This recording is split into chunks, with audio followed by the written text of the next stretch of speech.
In this latest Tough Love and Second Chances podcast, we talk with the volunteer president of EDGA, Tony Bennett, about exciting progress for golf for the disabled and his personal story that is steeped in the game.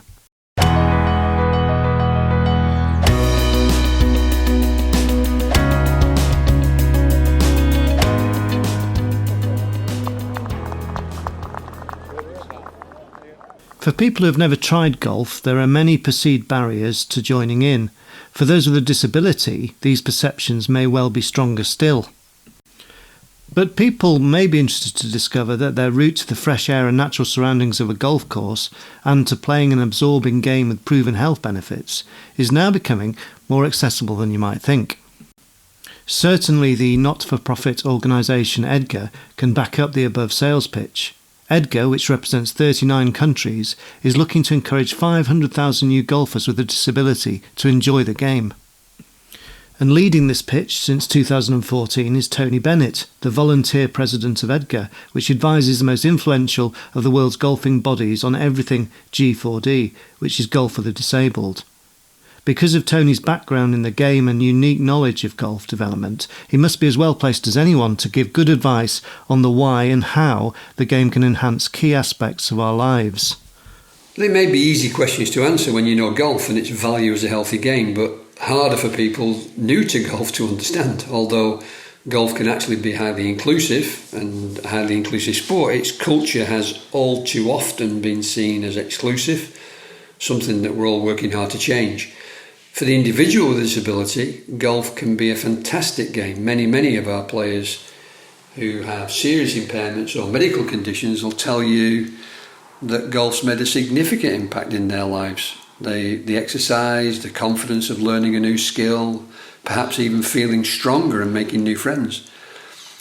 Looking at a wider 15% of the world which is disabled, it's a massive potential market for the golf industry, but all this relies on the ability of all in golf to welcome such players and make them valued customers.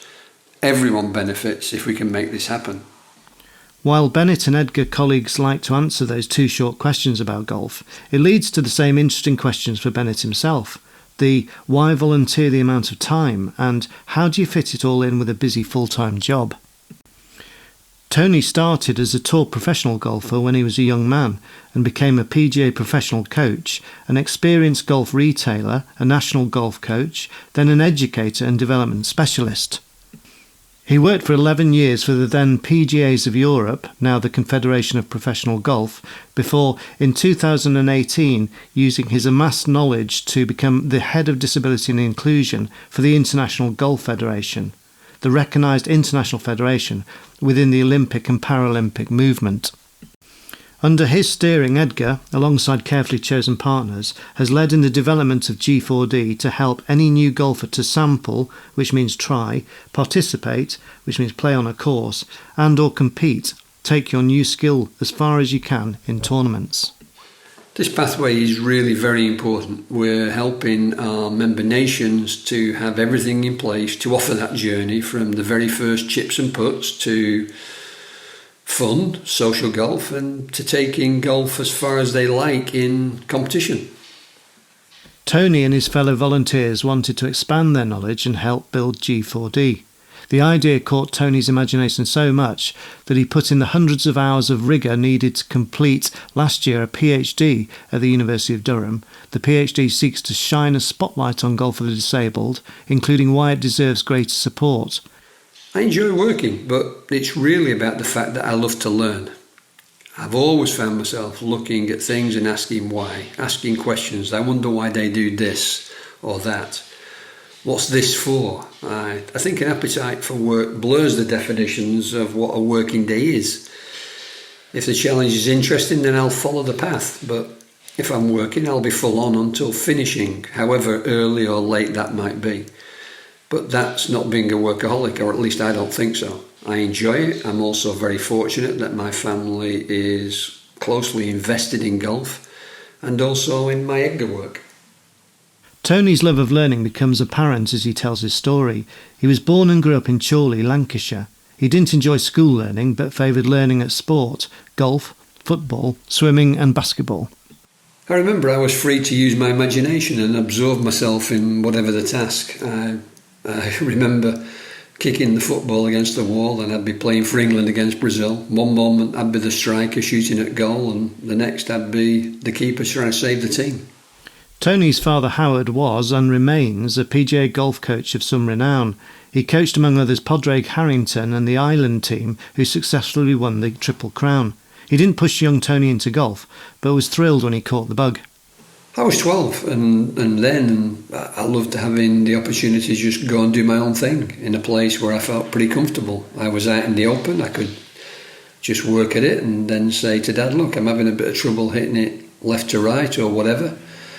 And he'd say, well, why don't you try this and why don't you try that? Simple advice, really. I would stand on the putting green for hours and hours, and I'd play one ball as if it was me and another ball as if it was Tom Weiskopf, who was one of my favourite players at the time, because he was a big tall fella like I was. A mentor of Howard's was the legendary golf coach John Jacobs, and young Tony would hear at first hand of how JJ would generously give free coaching sessions to young PGA professionals held on freezing evenings in Blackpool on England's west coast. Jacobs imparting the gold that would help his inheritors to become experts themselves. Everything that I know starts with my dad, not necessarily because he's given me the answers, but he's given me the mindset to go and search for the answers. I remember very clearly before there were standard cassette tapes, there was a big cartridge tape that you could put in the car. It was like a box. So we never listened to the radio, we just listened to cartridges, and somebody like Zig Ziglar or Earl Nightingale from the United States, who were both master salesmen doing a seminar on a tape. I'd want to listen to Roxy Music or David Bowie, and he'd have this damn tape on. But he was always learning, always looking to try and find the edge, and if you can find the edge, that's where you get the biggest breakthroughs, and that was something I learned by sort of osmosis. He would then talk about some of the great coaches that he'd learned with, and later I'd spent time with Henry Cotton and John Jacobs, which was a privilege. But I only did that because my dad had done it, so I could pick up the phone to David Ledbetter and ask him if I could come and watch him coach for a bit. So I think I learnt a lot from my dad, and the work ethic was from my mum. He left school when he was 15 years of age and went to sea. And he says he wasn't the brightest crane in the box, but by the same token, he was really streetwise and had that kind of worldly smarts that you need. And he learned really well. My mum, she was a great role model, and as a farmer's daughter, she knew what work was, and she knew that the cows needed feeding and milking every day, not when she felt like it. She was practical, a brilliant reader of people, who was able to use her intelligence and her commitment, I guess, to become a state-registered nurse for the NHS. And her standards were always high, and to coin an old-fashioned phrase, if a job's worth doing, well, it's worth doing well. His learning of golf was certainly successful. As a young man, Tony would become good enough to play for a living for a handful of years in the UK, Europe, and on the Sunshine Tour in South Africa. If you watch Tony walk up to the golf ball on the tee today, his is the most unobtrusive and simple of pre-shot routines, before addressing the ball with a quiet confidence. He is someone who knows his trade well, and he still plays off a 1.4 golf handicap. If you get to know Tony well, you are likely to also know his wife Sue. Sue is much appreciated by the EDGA players as a volunteer helper at tournaments, a fixer of problems, and a sometime player's confidant, but her formal role is as the tournament photographer. Here she takes many an excellent picture as she patrols the course before spending hours poring over the shots to find the best pictures to send to golf's media and, at least as importantly, to the competitors themselves and their families. Tony and Sue were a winning partnership from the start when they ran the professional shop at First Leyland Golf Club in Lancashire for 2 years. Leyland had 1,000 members, many from the famous car manufacturing plant under the same name, and but for Tony's turning up to start work in a car sponsored by Toyota, he got on well there. The Bennetts then spent 11 years at Newark Golf Club in central England.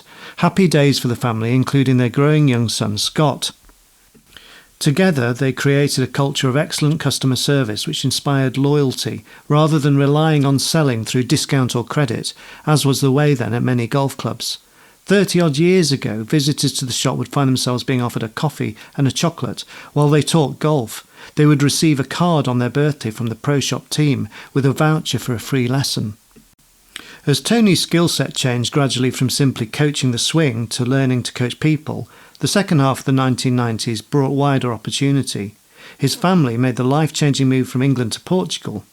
Working as the national coach to the Portuguese Golf Federation, Bennett would lead the coaching setup there. After his time with the federation, Tony and Sue would set up 6 golf academies across the country. His interest in developing people then led to him being engaged as Director of Education and Membership for the PGAs of Europe between 2007 and 2018. In 2013, Tony was asked to offer advice to EDGA, then called the European Disabled Golf Association, as the organisation was struggling in its mission. Representing just 8 national federations and 4 individual disability organisations, new ideas were needed quickly. Tony was happy to help and agreed to give his honest feedback. This combined with the years of experience and learning of the then General Secretary, Peter van Duin, and the pair discussed where the association was and how Tony saw the future during a 2-hour stroll together around Faro in the Algarve. An enlightening meeting followed by a warm handshake. The two became friends. Tony was then able to create a one-pager that would change EDGA from a collection of very worthy but disparate international voices to a far stronger and bigger structure with a clearer mission while developing the means to succeed. Once this strategy was agreed, Tony set about recruiting fellow volunteers, amongst which were his wife Sue and son Scott, along with close friends who were happy to give some of their time to start the ball rolling. What followed was 4 years of struggle, using personal favours whenever possible and asking for what we call mates rates to get things done. So let's fast forward to today. Recent achievements for EDGA include setting up the ranking for golfers with a disability, R4GD, in 2014, which became the world ranking in 2019, and it's seen as vital to advance competition at all levels of G4D. Then there is the working with the European Tour Group on the creation of the G4D Tour, where the best players get to play 8 events in 2023 in the same weeks and on the same courses as their counterparts on the DP World Tour. While this May, the R&A and its partners launched the first ever G4D Open, a championship in the imprint of the legendary Open Championship itself. While these tournaments are being played out in the summer, there will be plenty of sessions internationally to train the volunteers and coaches need to deliver golf, while expert volunteers in EDGA's eligibility team are able to classify more players across the impairment spectrum, and this means more players can join in with the 100+ EDGA approved or supported events. To succeed further, we're looking to change the perception of golf that many people have. So Golf for the Disabled allows us to be able to see a very different group of people playing the game. Normally, you would expect to see somebody walking the golf course and playing on 2 feet, of course. You wouldn't expect to see somebody riding in a buggy that's got a spinal lesion and playing golf. You just wouldn't expect to see it. Or somebody playing with one arm or playing on a prosthetic leg or somebody who's blind. You wouldn't expect to see these things generally. If you look at it, you'd have to say that if a golf club really wants to thrive, it has to look like the people within its vicinity. We know that 15% of the world is disabled, and we've got statistics for 147 countries. So wherever you are, if you took a 15-mile radius around your local golf course, it'd be safe to say that somewhere between 10-15% of that population as a minimum is disabled. So then you look at the local golf course and say, well, if there are the 10 to 15% of those local players disabled, chances pretty good that they're not, because they don't realise that they can play. Meanwhile, EDGA's coaching development is all about giving PGA coaches the tools to better teach the swing to new players. Tony believes this all offers a great choice to families considering the game. Nice thing about the game of golf is that for most parents, that is, their kids will play or do the thing that their parents do. So if I was a musician, there's a pretty good chance that my son would be playing a musical instrument. Well, in disability terms, you can flip that, because now for somebody who's got a disability, the range of sporting options goes from being really wide to being really narrow. And so now I, as the parent, have got to look at the sport that my son or daughter can play.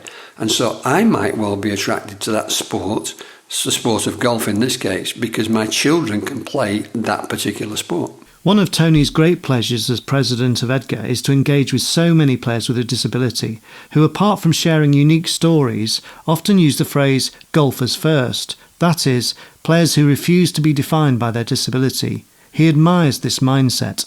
They just do their things. They don't complain. They just find a solution. And that's what I admire. And that goes for everybody. I've always admired the player that says to me, you know, man, I've just gone out there, I've had 38 putts, and then they go straight to the putting green and try and figure out what they need to do. They're doing what's necessary to become good at whatever it is that they need to do. And I think we've got lots of those players within EDGA, but I also think we've got a lot of good volunteers, really good volunteers. And so, yeah, it's an absolute pleasure to spend time around good people. 10 to 15 years ago, I said, look, you know, if I want to enjoy my life, then I have to spend more time with people that I like, rather than those who have got a kind of entitled attitude or who complicate and find fault in everything. Tony wanted to continue on the theme of volunteers. We just make sure that we have a great group of people, all very different thinkers, and we've got people that are really, really top people within their profession. And we've got some very unsung heroes as well. And they do it in this low-key manner, which is sort of underneath the radar, which is brilliant. There's lots of problems that we've still got to solve. We're not still quite there with some of them, but we'll get there. We will get there because it's interesting. Because of that, we'll continue to dig and pull and try and figure out a way under or round, through or over that problem, and then we'll get a solution for it. It has been an incredibly busy 2 or 3 years for Tony Bennett, and he sadly lost his mum Sylvia in 2019. To complete the PhD became an endurance test, but as he'd mentioned it to Mum, he wanted to see it through if possible. It's too fresh at the minute to know whether it's satisfying or not, but by the same token, I've learned a lot and I've met some really good people. My supervisor, Professor Brett Smith, I can't give him enough credit. He's an absolutely brilliant man. Just great to spend time with and great to lock horns with him from a learning perspective, to ask those tough questions and then to receive that tough direct feedback as well. EDGA is expanding now as its influence grows. Bennett says he is always so impressed that there is a team which loves to do a job well, that stems from enjoying working with the many interesting people that make up the organisation. The only favouritism shown by him, perhaps, is that he's always ensuring that his favourite volunteer, Sue, is keeping well fed and hydrated so she can keep on taking great pictures on those long tournament days. Well, if it wasn't for Sue, I couldn't have done anything that I've done, really, and it's through spending time with Sue that I've been fortunate to be able to do for as many years as I have the things that I want. If she wasn't involved in everything that we do, then I wouldn't do it. Simple as that. That's where I get my most joy. But she challenges me. She asks more questions than anybody else I've ever known about anything. She's just interested in everything. So between us, we're pretty much interested in everything. Meanwhile, his son Scott is a chip off the old block, permanently curious like Tony and a perfectionist like Sue. Scott is as sharp as a knife when it comes to the big picture, marketing and branding. But at the micro level, he values relationships above all. The one relationship that Scott holds closest is that with his wife Rita, who he married last year, and together they are making their way as a family, bringing up Margarida, who keeps testing Tony and Sue's Portuguese. Meanwhile, when it comes to Scott's mum and dad, they're still asking all those questions. It's very rare that we go somewhere and don't say, did you see that? What about this? How could we apply that? How could we do this? So by far, Sue's my favourite EDGA volunteer, of course. But look, I've got lots of really good people around. The most important thing that you can ever do is to surround yourself with good people. People that aren't pretentious in any way. And I think spending time with people that are energy givers and not energy sappers is also pretty vital. The how and the why have now been answered. Now it is about working with colleagues to deal with the knotty questions that G4D continues to ask. Having now finished his PhD and just edited his dad's memoir on coaching, Tony can devote more time now to thinking and learning to help EDGA move forwards further. Now we wonder if Tony will at last get time to improve on that 1.4 golf handicap. What does he need to do better? How will he get there? He's still probably playing Tom Weiskopf in his mind as well, and hopefully he'll beat him. The great thing about golf is you keep getting the questions, and they can be the most difficult ones to answer.